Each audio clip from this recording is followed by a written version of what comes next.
Howdy, all you delicious people. I'm here today to view The Great Outdoors. So, it's easy to understand why this movie is a cult classic film because, in all honesty, this movie is so silly and fun. It's only an hour and 30 minutes, and to me, I know there's a lot of, kind of formulaic camp kind of movies and so on and so forth. I know a lot of people would just say, oh, this is similar to yada yada yada movies. Even to the point of stating that, isn't this movie really just similar to the John Candy movie Summer Rental or the Dan Aykroyd movie Neighbors? Aren't they kind of similar in a lot of ways? And I'd just be like, well, yeah, but, this movie is goofy fun. This movie is to really focus on family, and so I can really just go on and just have a laugh at this film and really just kind of just enjoy this movie because John Candy's always a great actor and Dan Aykroyd isn't a slouch either. So with that said, let's go on and let's talk a little bit about this film. So, we are to state that this movie is technically a family movie, but it also has young love, as we have Buck, who is to be going out one night and meeting up with a girl named Cammy, who wants nothing to do with Buck.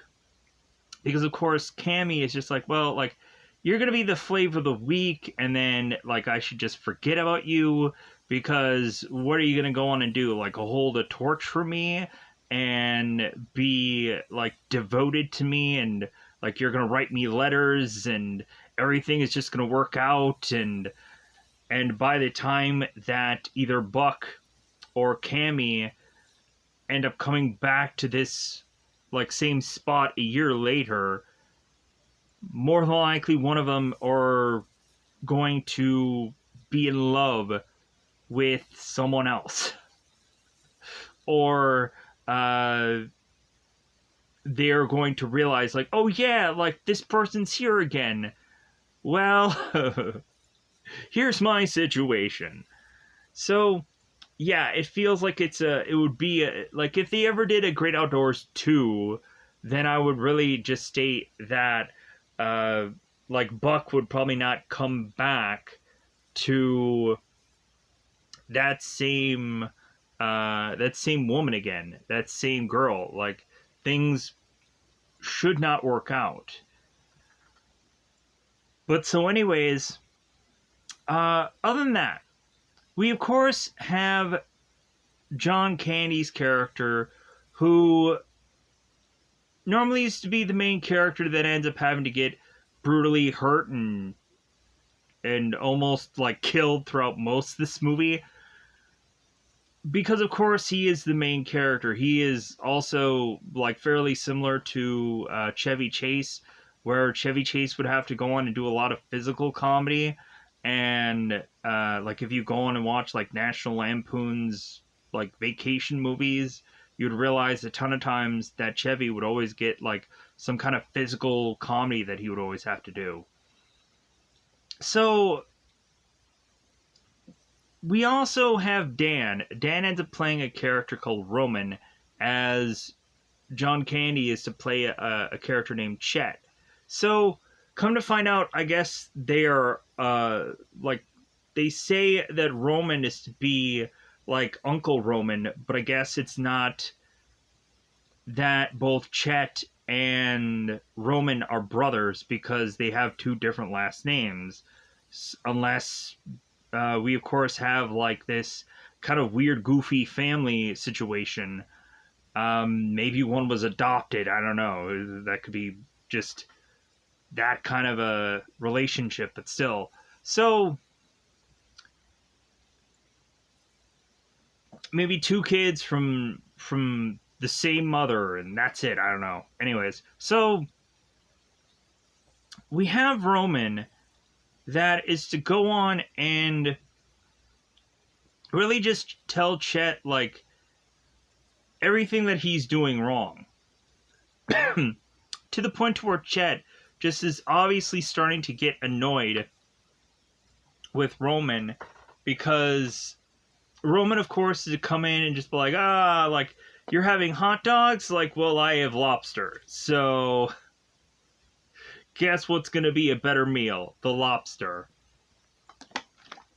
So, we have Roman that is to want to live this lavish lifestyle, and Chet, in all honesty, is a little bit of a pincher, and really is to want to go on and, like, try to make the best out of this vacation, but is to also, like, realizes, like, well, hey, there's a reason why we had gone on this vacation, but, like, to kind of just rest up and whatever.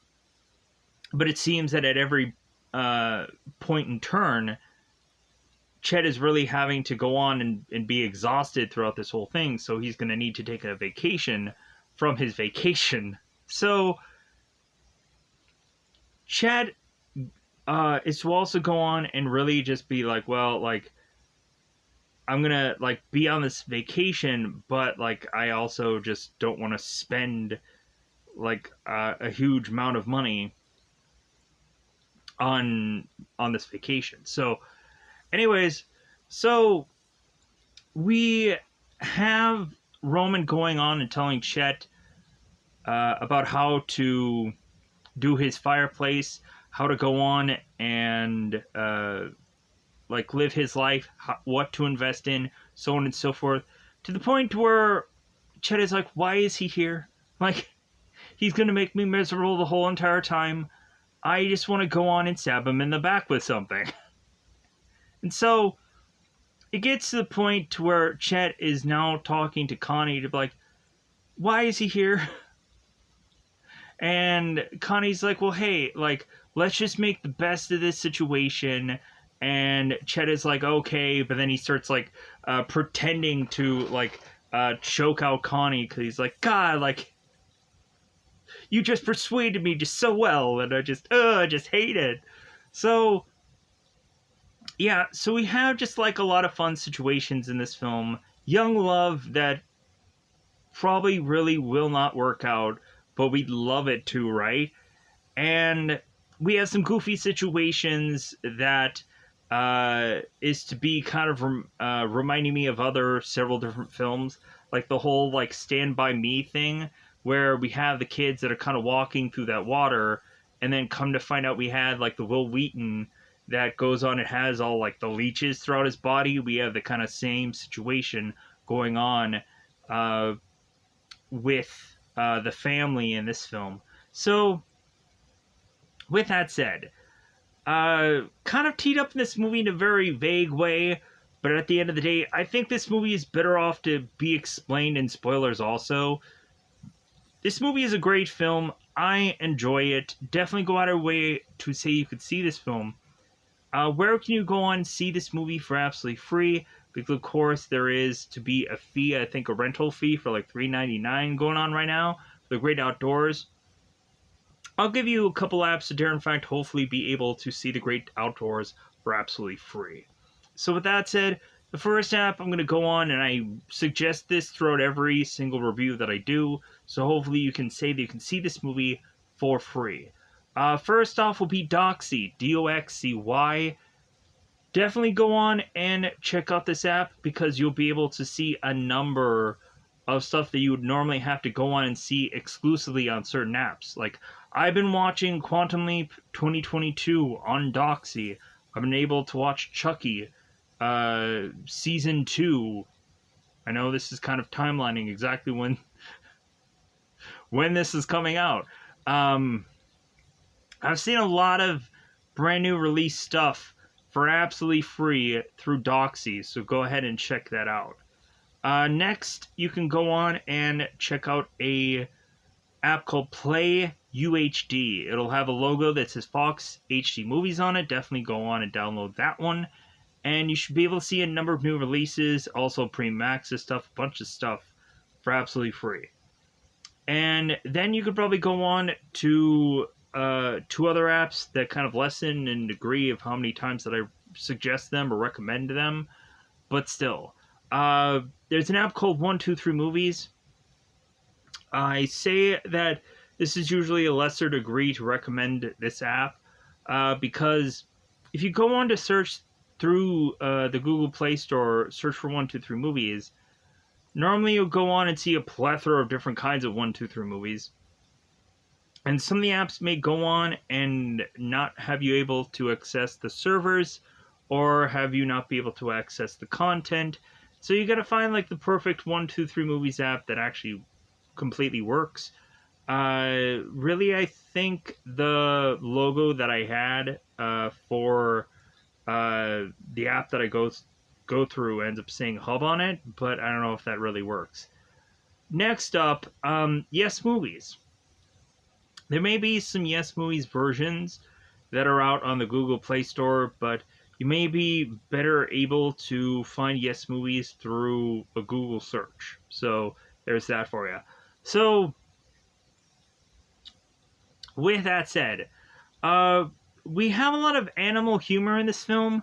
We have a bunch of raccoons that are going through trash. We have bears that are either bald or bare butt. So when we're really looking at it, there's some goofy situations from this film. So I think it's about that time to just go on and go into the double 5 time territory, because I think it's about that time yet again to, of course, go into what, of course, is spoiler time. Spoiler time. It's about that time to spoil this movie.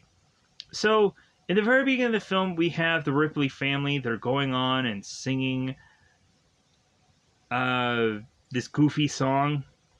And, like, of course, we would see in any family film that would be done at a certain time period. Like, if you watch, like, the National Lampoons, like, the first, like early vacation movies, there's always to be, like, some singing going on. So, in the Cars, I don't know why that, like, oddly always became, like, a tradition, because I don't think nobody ever really does it anymore, because I don't think really... Not a lot of people listen to the radio on car rides. I think a lot of people are just kind of looking into their phones or just kind of having conversations or whatever. But so we have the Ripley family, and so they end up going in the cabin, end up getting everything ready. We have Chet that goes on and gets rid of his 2 sons because his 2 sons are just kind of going off and doing something on the lake. So we have Chet that is with Connie, and so Connie is talking about all the stuff that she has to get ready, and Chet is like, well, hey, like, you know what, how about you just go on and do all that stuff later? Like, I'll definitely go on and I'll help you out, get all of that stuff. But you know what, how about we just kind of relax a little? And so Chet ends up telling Connie, it's like, well, like, you know what, I think it's time for us to do a little bit of role play. And so Chet is to go on and start to unzip certain parts of Connie's dress, and we start to go into this this role play between the 2 of them. And so all of a sudden, Roman and his family, with Kate and the 2 Wonder Twins, which they have names in this film, but how can you tell either one of them apart? And plus, also, they're always together anyways, so what's the difference between either one of them? Horribly, sadly enough. It's just being honest, because they look the same, and what do they do that's separate from one another that I have to go on and say, like, oh, okay, well, this is to be Kara, and this is to be Mara, and, like, they're doing different stuff in this movie, and that's how separate they are. No, they're both doing the same things throughout the whole entire film. It's just the way it is. So, we have Roman who comes in with his camcorder, is like, yeah, like, give me that role play, and all of a sudden we have Connie that is being very bashful and is to put her clothes back on. And so we have Chet who's telling Roman, it's like, hey, turn that off. Turn it off, the camcorder. So we have everybody going on and getting situated. And so both Chet and both Roman are to be sitting and just kind of watching just kind of the outdoors, the outside. So we have both Roman and Chet that are kind of looking at this outside as two different things. Chet is looking at it as like trees and like a beautiful scenery piece and just something to look out and just wonder. Where Roman is looking at this and thinking about what this whole part of land could be. That it really could be reused to have Roman be thinking that like they could like tear down all these trees and make land for some kind of facility or some kind of waste dump or whichever, like making countless jobs for countless people and so on and so forth. And then Roman turns to Chet. It's like, well, what do you see? And he's like, I just see trees. And Roman's like, well, yeah, that's the difference between the two of us. It's like you're going on and like just daydreaming about simplicity, and I'm going on and like dreaming about like making job opportunities for people. So we turn around and, of course, have Chet, who immediately just wants to complain about Roman. He's miserable. He hates the fact that he has to be there with Roman. And we even have a point where Chet is complaining to Connie to the point of him like pretending that he's like kind of choking her because Connie convinces Chet to just kind of deal with Roman and still enjoy their vacation and so on and so forth. Which I'm assuming that that Roman has to be like Connie's brother, because I don't feel that it's Chet's brother, because they don't have the same last name, unless it's some weird goofy family thing where it's like brothers from the same mother but not the same father. I don't know, it could be some weird family thing going on there, because I'm assuming, because supposedly there's going to be a remake of this movie that has Kevin Hart in it, because we have to go on and just ruin every single movie, right, that has ever been like an amazing or great film, and we just have to turn around and and just put like the obvious of obvious like comedic actors, because there's only so many actors that you can go on and put in every single movie that comes out this year. Hey, yeah, how many movies can Dwayne do this year? All of them? Great. Dwayne The Rock Johnson is doing every film. It's great. So, anyways, pushing on. So, we are to also, let's get to this scene. We have both Chet and we have both Roman. And Roman is asking Chet, it's like, well, hey, what are you guys gonna, like, make for dinner?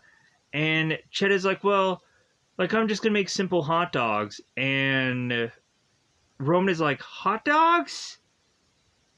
Really? So, Roman ends up making lobster, and he ends up grilling lobster. And so, we have Roman that is talking to Kate, his woman.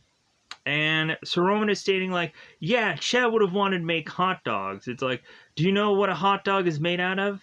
And you know what I would state for anybody that honestly goes on and is to ask me that? I would just be like, well, I don't really care. It's just delicious. So it's food. Like at this point, like to be able to eat every day should be really just the greatest gift. For you to be able to have like a decent number of meals per every day should be the greatest gift. Because some days you're going to go on and have a ton of food, and then other days you're going to have to like just live off of one meal throughout the whole day. So excuse me. So count your blessings whenever you're to go on and just be able to eat like a Thanksgiving Day meal every single day, it seems. So, with that said, we have this whole family that is eating these lobsters, and we have Roman talking about that they should get a like a jet boat or a speedboat. I think it's a jet boat because we really just have Chet that's wanting to like have like the basic boat and just kind of row out there and like just enjoy the water and just enjoy the scenery. And Roman's like, why would you want to do that? Why not just get a jet boat and just like mow down through the waters and just have fun? And like we just have Chet and Roman who are just having two definitions of fun. So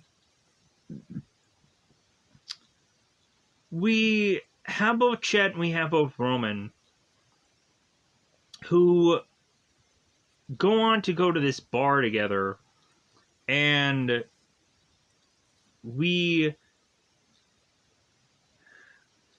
end up having Chet and both Roman talk to this bartender, who I believe ends up being Herm in this movie. And Herm ends up talking to both Chet and Roman about this one guy who, of course, is Reg, that goes on to have gotten hit by lightning. And so the guys are asking, like, Reg, like, well, like, how many times have you been hit by lightning? And he's like, six. And they're like, oh my god, 6 times? And he's like, no, 66 times. They're like, oh my god. And so, and come to find out he'll at some point get that 67th time, but still. So we end up having the bartender state that Reg has been, like, really knowing when every time there's going to be, like, some kind of weather occurrence or anything like that, because this guy's been hit so often that he knows when things are coming. So the bartender goes on and tells these guys, like, well, hey, like, if you ever see Reg running, like, you go on and realize that there's a whole reason for that. So they're just like, oh, okay, all right. So they don't really work really all that well Reg into the story, but like it's just some goofy side thing that they have in this film. So we go on to, of course, when everybody gets back, we of course have Chet that after everybody is done playing Monopoly, it seems, and Kate is to go on and state how Roman had told her how to be a really good Monopoly player. Because of course he did. We also have the one scene in this movie, and I don't know where it's placed at, where Roman is going on and calling this investor, and he's saying that like cell phone service isn't that great because he dropped the call. And so Kate is in the shower talking to Roman about like, well, hey, yeah. So we have that whole scene for whatever goofy reason. So we have Chet that goes on to tell this story to everyone. And he ends up telling this story about when both Chet and Connie were much younger, because of course this story is when they were much younger. Both Chet and Connie went to this cabin, and when Chet was to look out this window, he was to see this massive bear and this bald-headed bear. So we have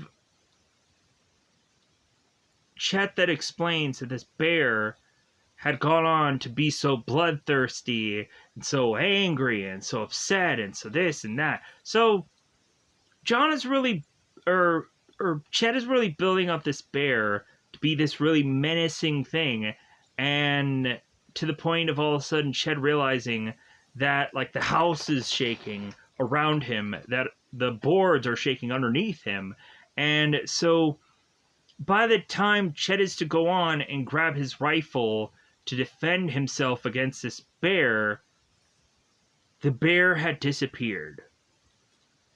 And so we go on to have everybody who is just kind of really insulted by the story, and is to have Roman say, it's like, well, hey man, like I have a poor ticker, and like, and you're just making it even worse.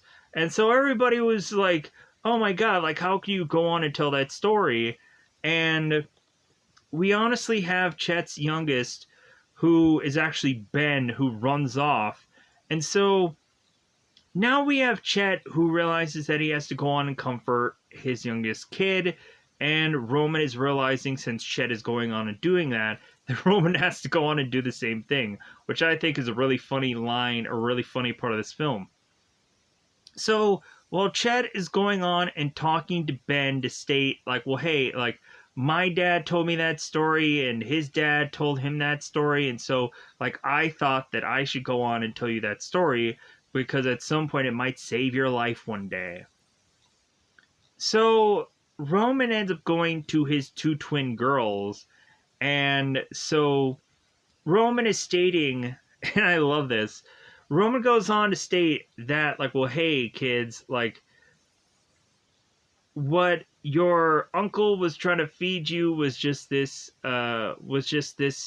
like not true story, not real, it was all fabricated and whatever. But then Roman also goes on and is to talk about a scary story that he had heard when he was younger about these psychologically modified military guys who had gone and escaped from this area and killed his family and this and that. So Roman's going on and on about this story that if I am to try to even go further and further more detail about it, there's a whole lot of pieces in that I feel like I'm going to get it absolutely wrong. So Roman goes on and tells them this even worse story, and that as a kid was to give Roman nightmares. And so Roman goes on and is to tell his daughters, it's like, well, yeah, like, don't think of any of that. Just think of these soft things, these fluffy things, these nice things. And then he walks away, and I'm like, oh my god, you just like made your kids even worse off. To the point to where the twins never go on and they sleep for that whole entire night. Like, you just see them and they're just like, their eyes are wide, and by the time like there's the rooster that croaks and whatever for the next day, we have the two twins, they're just like they're still bug-eyed and they're still awake. So that I like the whole story that the Roman goes into was like really great. That was the one thing that I had a really good chuckle about in this film because I didn't remember that scene. So we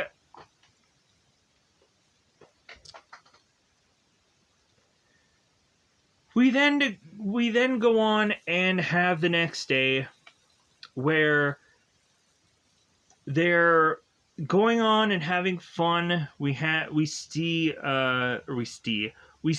Chet, who is kind of doing this kind of little go-kart thing, and he's kind of racing around and so on and so forth. We have Chet, who is talking to Buck, and Buck is telling Chet that he really just needs a break, like he's having cabin fever or something, and so Buck just wants to go on and just see the town. And so Chet is like, well, okay, like hopefully you're not going to go on and get abducted or anything like that. But hey, just kind of give me a hug. So, because I think like we're starting to have like Chet realize that like his son is just starting to get too old for things, like his oldest son, and to the point where like Chet just wants to like hold on to these moments just for a little bit longer, to have these very special moments with his oldest son, um, because of course, like if it seems that he's going to do all these things with his oldest son, what is he going to go on and do with his other son? Like, does he have another ring to go on and give his other son when they keep going to this camp every year? I don't know. So Buck goes on to go and play pool, and that, of course, is when we end up getting the scene where Buck ends up taking his pool cue and accidentally is to put it in between Cammie's legs, and she, of course, starts to feel it, and so she ends up wanting to just kind of tear this guy apart, and Bucky is to heavily apologize to this girl. It's like, well, I didn't realize what I was doing. My bad. I'm sorry. And so we then go on and have Cammy who's talking to Buck. It's like, oh, well, you're like you're not from around here. And he's like, well, yeah, I'm from Chicago. It's like, yeah, I could sense that because Cammy just knows people. So we have Bucky who goes on to try, or Buck that goes on to try and talk to Cammy to just be like, well, hey, like, how about like you and me? And Cammy's just like, no, like I'm not an amusement park, like you're not gonna get me so easily, kind of thing. So because come to find out, Cammy will tell Buck, as we of course have Buck who goes to the A&W and tries to order a meal, and Cammy's like, where am I going to put the tray? Because of course she works there. So Buck goes on and is to find out from Cammy, after he finds out when she gets off, that she's been hurt by a number of guys before, because of course they've only had relationships that have lasted a week. So Buck is like, well, okay, I'm going to be different. Like, I'm going to be better than all those other guys. Sure, yeah. Like, everything's going to perfectly just pan out. Because that's just how everything is going to work. So, anyways, now going back to... because I kind of went on to that story far too long. But so, we have Chet, Roman, and they're going and doing the whole speedboat thing. So when Chet tries to put the boat like onto this trailer, we have Chet that goes like far to gunning it because Roman is to state that the boat's in neutral and that's not going to work out so well. So Chet basically crashes the boat like onto this like incline, and Roman's like, good God, man. So they go on to get the boat out on the water, the proper place. So we have Chet that is trying to show Ben how to do some water skiing. So Chet is kind of telling him like, hey, get loose, and like, hey, something dangerous gonna come up. What are you gonna do? And Ben's like, what are you talking about? And so Ben is like, well, hey, just like kind of let go of the rope and just kind of fall. And Ben's like, oh, okay, like I didn't get what you were stating. So Ben is kind of watching his dad, and so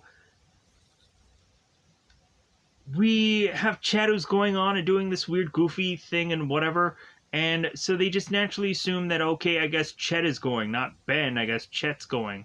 So they just drag him along, and so we have Roman that's going so fast on this speedboat, and Roman is watching on as like Chet is like cussing at him like a mother or whatever, uh, just calling him a bass fisher and all these kind of other words. So they end up going like, "What is he saying? What is he telling me? Oh, he wants to go faster." And so we have Chet who's just thinking that he's going to die. He's going to die sometime soon. And so it looks like he's going to like smash and crash and everything. And luckily he just misses a bunch of stuff. So we go on and also have at some point that this whole family goes on to go on this like horseback riding part of this movie, and we had Chet that it seems like his horse isn't going anywhere. So Chet is to finally want to like kind of control his horse, and he ends up getting this like whipping stick. And immediately when Chet gets his whipping stick, that's when all of a sudden the horse just runs off. And so now Chet is kind of walking up to the rest of his family, just freaking exhausted. He's like, you know, I'm going to take a nap. And they're like, no, no, no, no, no. And he's like, yeah, I think I just really need to take a nap. Like, this guy has just been beaten up through this whole film. So, yeah, I'm sure he's just, like, just exhausted. By also having this long filming day also. So we have, of course, Chet, and we have the rest of the family that go on to visit this bar again to see this really old guy who's having this birthday. So Roman is stating that he would rather have gone on and seen this like Elvis impersonator, and that he'd be singing like Burning Love. And Chet is just like, well, no, like I think we should go on and go to this bar and see this guy. Like I think like it'll be like much better off. And Roman's like, I don't think so. So, cause it feels like Roman has gotten his way for a good portion of time here. So Chet is gonna finally do this one thing that and ends up really just backfiring on them anyways. So, come to find out, Chet goes on and is going to this bar and is talking to Wally. Wally, of course, and his wife was to be the ones who brought in Chet's family to their cabin, and so we have John stating that Wally looks to be much more color coordinated than he has been, and Wally is talking about that like his pants is really like riding up in the worst ways. So Chet is asking about like a bear dump, which really just means like a location that is like perfect for like a bear gathering, because they're just kind of thumbing over this trash. And so Wally's like, yeah, we definitely got some places for bear dumps. Chet's like, great.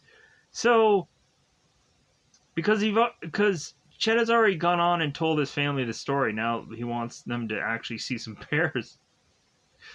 So come to find out while they're at this bar, and we have this guy who's in a wheelchair, that this is the birthday guy. So we have Chet who's really just like, hey girls, like kiss him on the cheek, make him feel like $100. And Wally all of a sudden is getting next to Chet and saying like, maybe you should not go on and have your family do that. And Chet is like, well, what's the worst could happen? And Wally ends up explaining, it's like, well, like, that guy could be dead. And Cheddar's like, what? So, come to find out, Wally was to get this guy, and by the time that, like, he had driven this guy here, he realized that the guy was dead all along. So, it was like, yikes. So, the whole, like, family goes on and rushes in the bathroom to try to clean themselves off because they have kissed this guy on the cheeks and whatever, and he's a dead guy. So we then go on to, of course, have Chet go on and bring the kitties to the bear dump. I think everybody except for possibly Buck, I think he might be going on and be trying to do something with Cammy again, kind of having their moment again. Because I think there's a whole time where Buck and Cammy are together, and Cammy is to mention that Buck is probably going to quickly forget about Cammy, and Buck is like, well, no, like, I'm not going to be like all these other guys that you've ever been with, and, like, if I'm going to go on and if I'm going to say that I'm going to see you at this day, this time, it's going to work out. Sure it will. Because if you go on and you state something like that, it's going to obviously blow up in your face. And they need something for, like, the third part of this movie. But anyways, so we have Chet that goes on to the bear dump. So Chet is to not realize the big, massive signs that says, do not feed the bears. But Chet goes on and feeds the bears, obviously. Chet goes on and is to toss all these candy bars in front of the bears and then tosses it right in front of his car. And so one of the bears goes on to Chet's car and can't really get the candy bar open. But so the bear is going on and just kind of being on top of Chet's car. And then one of the other bears gets on top of Chet's hood. So we have Chet that is starting to realize what a mistake this was. And so Chet is stating to Ben, it's like, yeah, we should probably call it a night, right? Like, the bears will probably just kind of eventually just kind of give up and just kind of jump off, and right? So they kind of slowly back away, and immediately we have Chet who's thinking about, like, all the people that he could have, or if he could have had Roman's car instead of his, that this would really have been plush. So by the time that Chet comes back, he realizes that Buck is back. And so we have, of course, Chet that wants some alone time with Buck. So they go on this boat together, and this is, of course, when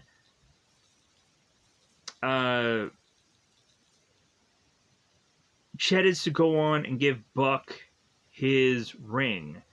And it's to state, like, well, hey, like, you're old enough now, and, like, I just wanted this real, like, passing the torch moment because my dad had, like, given me this ring, and so I'm giving it to you. And, like, luckily I haven't had those kind of moments where, like, I need to, like, hold on to something as significant as that, because I don't think I'd probably hold on to it, because I'm also not a ring guy anyways. So anyways, unless it was a wedding ring, that would probably be drastically different. Like, you better have that on your finger, like, all the time. Like, I don't care if it's going to cut off circulation, you're going to wear that bad boy.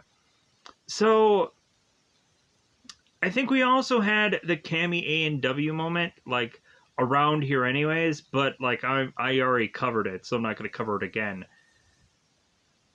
So the next thing that we end up having happen as everyone is to kind of be in for the night is we have Kate that is to feel something unusual in bed with her, and come to find out it ends up being the joke about how uh, Roman has kind of like had this thing that he has gone on to bump up against Kate a number of times, and so on and so forth. So, as if Roman wants to get him some of that, because Kate has complained about that they haven't really been together for a long time, and Kate has been so used to getting her kicks off some spin cycle from her washer and dryer rather than being with her husband, because of course her husband has been dealing with uh, like some strenuous things, like realizing he has to make money for his family more so than his family realizes or knows. So, but anyways, so we have Kate that's complaining about feeling something in the night, and come to find out that is to be tied to this bat that is flying around in the room. So we have everybody and the brother get out of the cabin, and they're like, well, like Roman's like, of course, like, Chet, you need to go on and get this bat, as if Chet hasn't gone on enough, done enough crap in this film.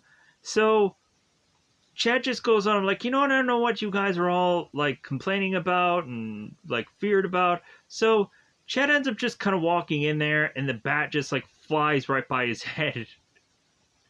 And then Chet goes back out, and he's just like, yeah, like that thing like was way bigger than I thought it was. Like, this is obviously like a 2-pounder, and like the fangs on that thing, oh my god. So we have Chet, we have Roman that is going to concoct this plan. So we weirdly have like Chet is wearing like winter clothes and like a bandana, and he bizarrely has like this racket and this net, which actually makes the most sense, where we have Roman that just has this like staff with this light and this racket, and this, it's like attached to a broom. So I'm like, okay, I'm not exactly sure what exactly Roman is going to do with that, but anyways, maybe kind of swat it or swipe it whenever the bat is to kind of make his way onto a wall, maybe to kind of crush the thing. I don't know.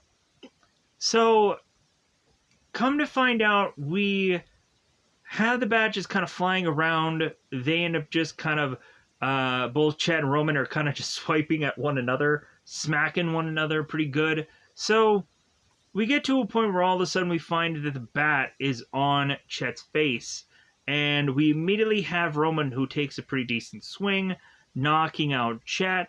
Then we go on to, of course, have the bat that is now on the ground, and bizarrely, we have Roman that switches it up from this like this staff thing that he had to now this fly swatter, and he's now swatting the bat with a fly swatter. I'm like, okay, this doesn't make any sense. You have to pick it up with something. Why not just like pick it up with like the net or whatever? But anyways, so Roman is to state that everybody needs to sleep, so like this bat's going down. So we now have to remember that Buck needs to be at a certain place on a certain day, and there is something that is obviously going to conflict with that, because the next thing we have is for Chet to go on to this steakhouse, it seems. So they go on to the steakhouse, and everybody starts to order, and all of a sudden we have everybody kind of thumbing through the order, and they're like, well, hey, like what's your like special? And the waitress ends up saying like, well, we have a 96-ounce steak, and if anybody's to ever go on and finish that steak, like they'll get their order free. And so we have Chet's like, well, like maybe that might be interesting, not really realizing how really big and massive that order really is. But so we have Chet that takes this thing on, and we have this steak that comes like out from like the farthest back of this ridge and whatever. Like they really have to like build this up to be this like this huge ordeal, because it seems that nobody has really gone on and beaten this thing. So we have Chet that goes on and takes on this 96-ounce steak. So the like just the facial comedy that John Candy delivers in this scene is freaking priceless. So we have John that is to go on and is to take these little bites and these little pieces, and we have Buck who's just consistently looking at his watch. He's like, "Oh my god, like it's almost 9. Like I'm supposed to be with Cammy, and I promised her." And so, but Chet is just eating every little piece of this steak, every little like slicing little things, and so we have the chef that's looking on and bizarrely like tweaking his beard and tweaking his mustache and just like, yeah, like continue to just eat this steak. Like I could go on and take this one steak and serve like 18 people, but like it's the whole like contest of things. So we have Chet that goes on to eat the last bit of this, and everybody's like, yeah, he did it. And so we have the chef that's like, no, like he didn't finish up the steak. Like there's still like the lard or the fat of the steak. And we have Chet who's just kind of like holding on to dear life of Roman, like, no, don't, excuse me, don't have me eat that. No, don't do it. So we turn to Roman and he just makes a deal with the chef. It's like, well, hey, like, you know what, if I can just get a dessert down him, like, how about you go on and just kind of toss in, like like certain hats for the kids and so on and so come to find out, we go on to have Chet who beats the steak, and so he ends up wearing a shirt that it says like I ate the 96 ouncer. And so this is kind of like every kind of food competition kind of thing, that eventually people go to a certain restaurant, beat some kind of competitions. A lot of times it's like really spicy foods, and I would just be like, man, like it'll be great to win that competition, but man, is it probably just going to destroy your stomach afterwards, especially if you like haven't really been conditioned to that kind of life. But so the next thing after that, we have Buck that is desperately running off to find Cammy, and the one place that they're supposed to meet at, they aren't, or Cammy isn't there. So we now have Buck that has lost his opportunity. So we have Chet that wants to just go fishing with Roman and the boys. And so come to find out, Chet uses leeches as bait, and they're like, leeches? Oh, like that's gonna suck something from my hands or from this or that. So nobody really wants to use leeches, but like that's what they're just gonna use. So come to find out, while these guys, I guess, were just waiting for like a fish to happen, I guess they all fell asleep simultaneously, and all of them now have leeches all over their body, and they're like, oh my god, you. Everybody all has leeches all over the bodies. So we now have Buck that is, after he wakes, he tries to call Cammy at his work, and the guy who answers is like, well, no, Cammy's busy with workers, even though she's right by the phone. So Buck is realizing that he's made a massive mistake. So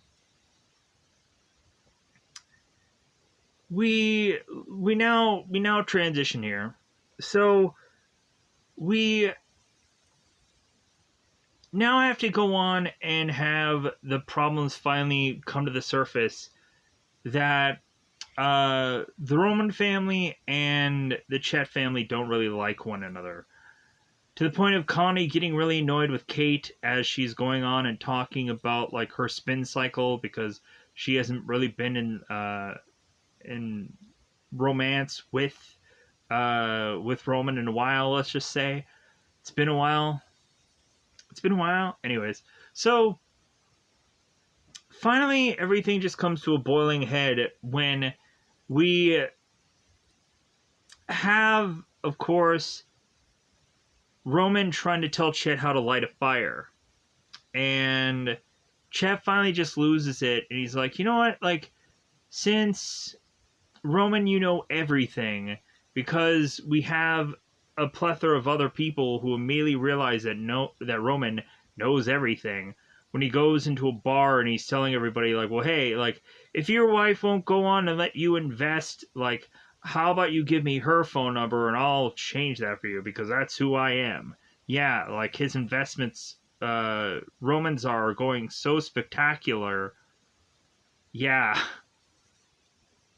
he can really just sell like an igloo to a Eskimo and it'll all work out. So we have Chet that is finally to say to Roman, it's like, well, hey, since you know everything about everything, like, how about you go on and just show me how to light this fire? Because you just know it all.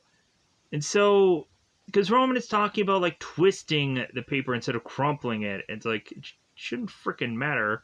So they start to get into a fight, and so Chet and Roman are almost wanting to come to blows, and so we have Buck that kind of gets in the middle between them. It's like, well, yeah, like how about you just kind of blow it out your ASS and this and that, and everybody just starts saying that everyone's gonna need to just blow it out their ASS, and like Connie is telling him like, hey, nobody blow it out your ASS. Uh, so we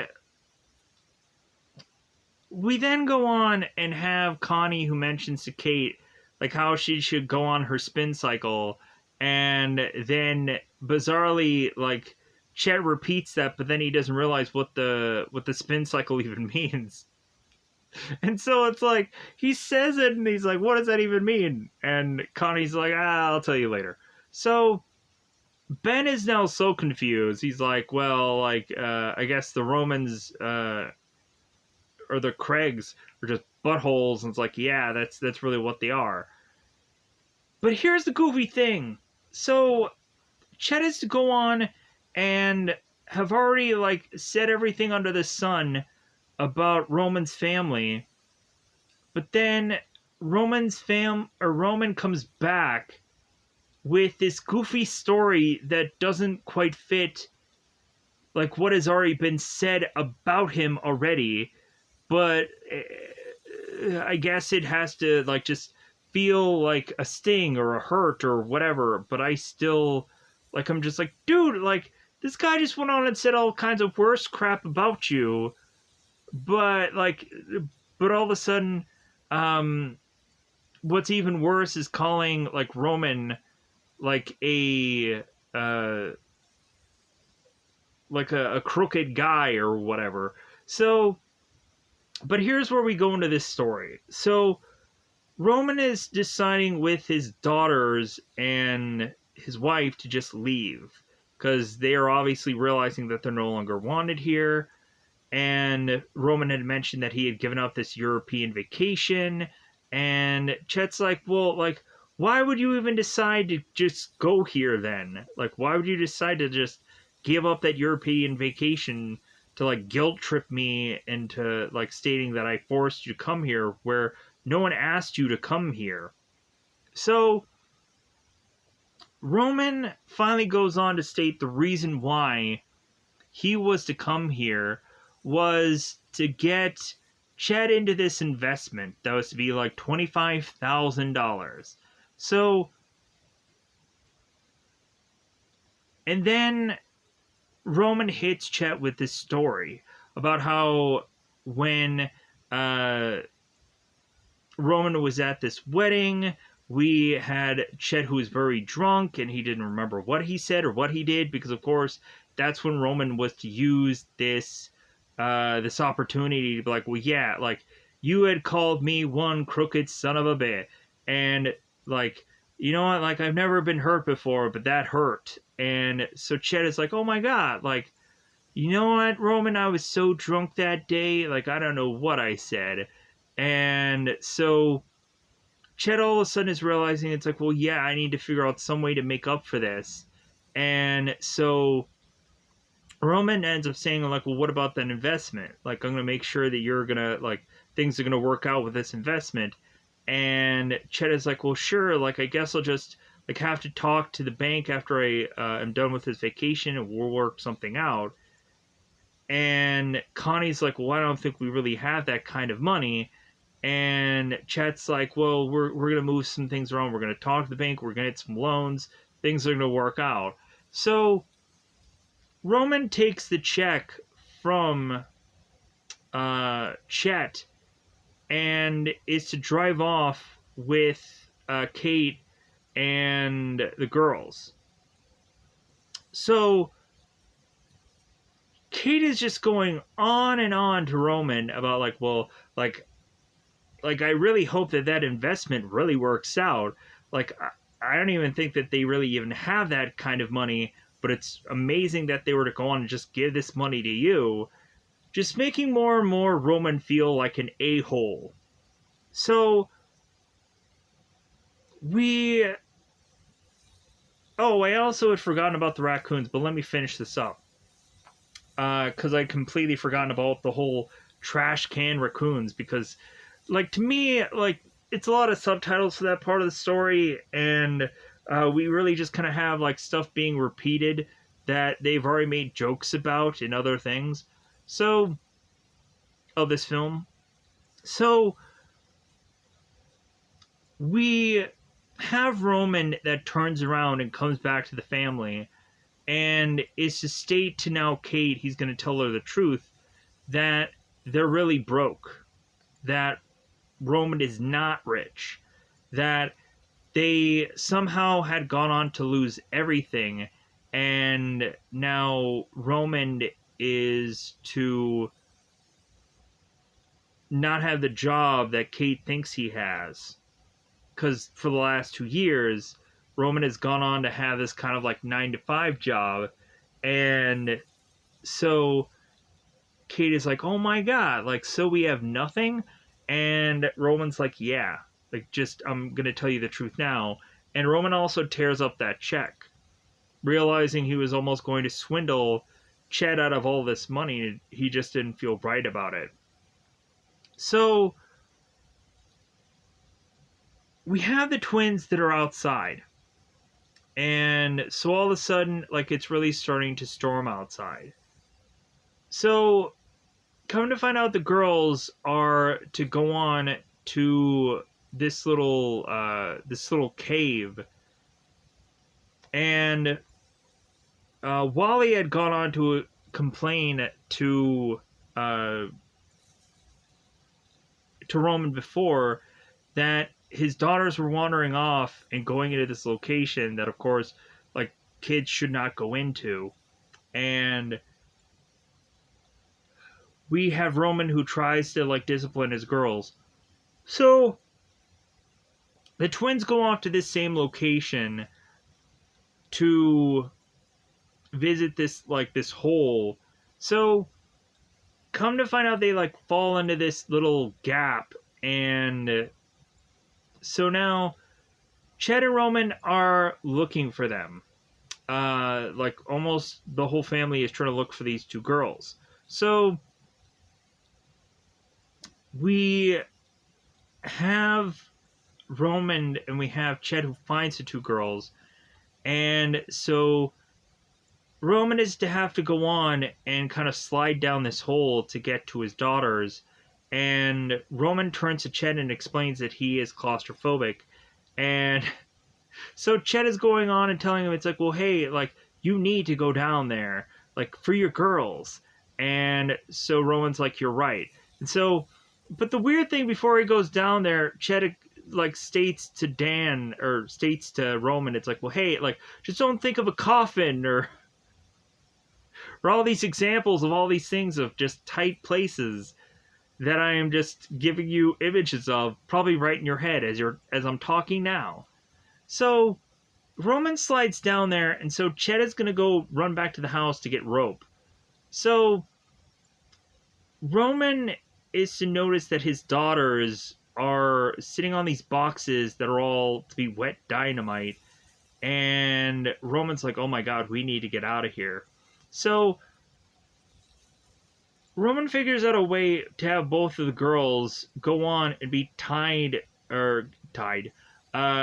be kind of held on to him.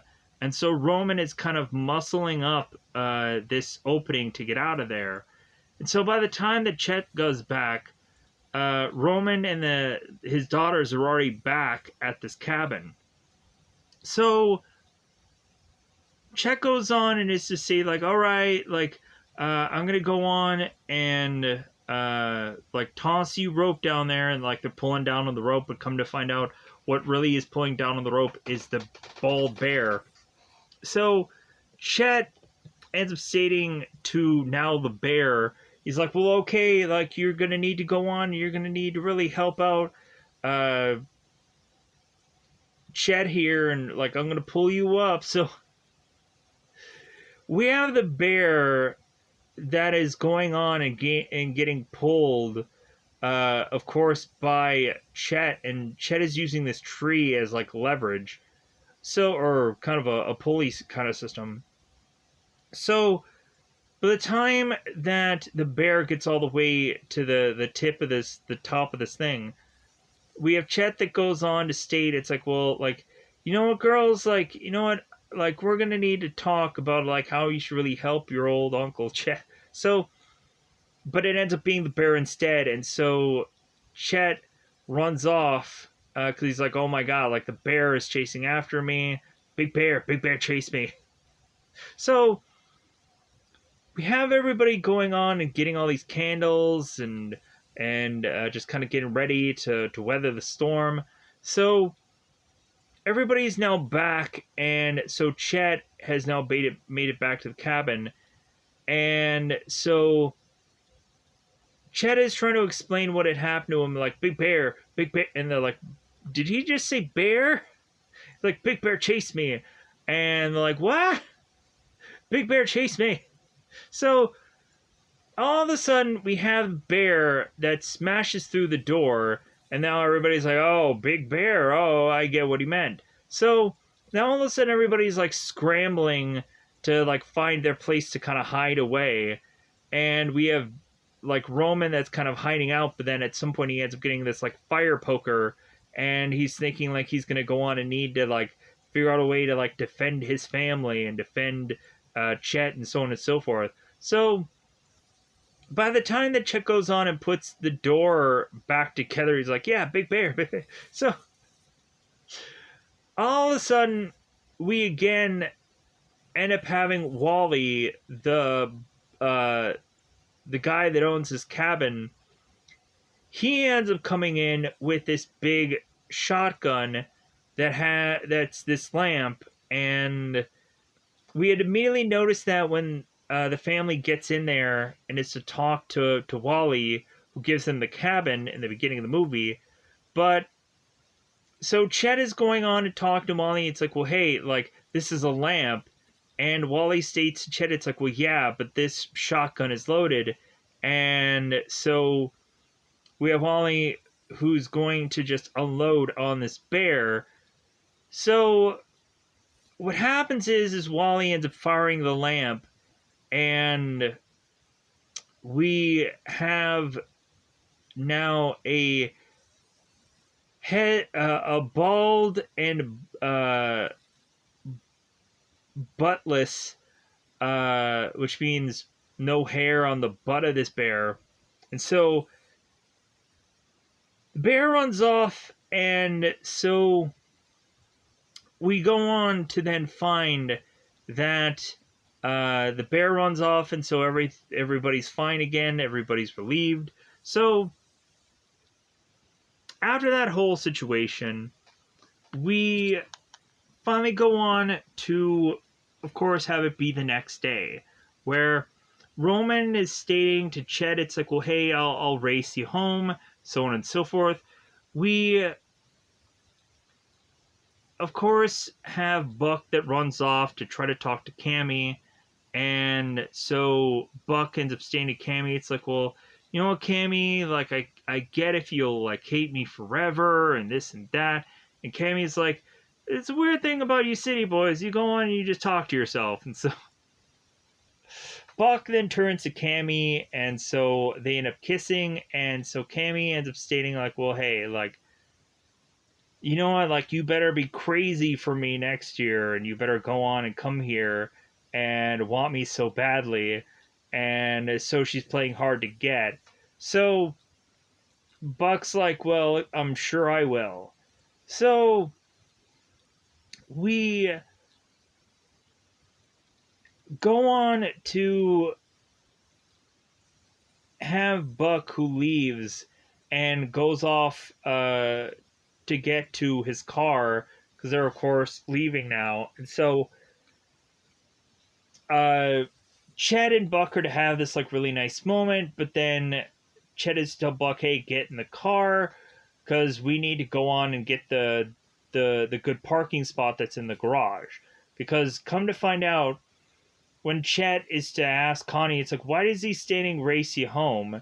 And Connie's stating, like, well, like, until Roma gets on his feet, he's going to be living with us. And Chet's like, oh my god. So now we have a moment where everybody's getting in a car, racing off, and that's the way the movie just kind of ends. So with that said, I'm going to quickly get out of here because I realize that this movie's in like an hour and a half, and I'm almost gotten to that point. So I'm going to get out of here. Goodbye, everybody. Goodbye, everybody. Let me know in the comments below if there's anything that I forgot about, because I'm sure that there probably is. I like to state that out anyways, because I figure that there's a number of movies that I would always forget little bits of scenes, and so people can always go on and fill those gaps. But with that said, I'm going to dare in fact just get out of here. Bye, everybody. Bye, everybody.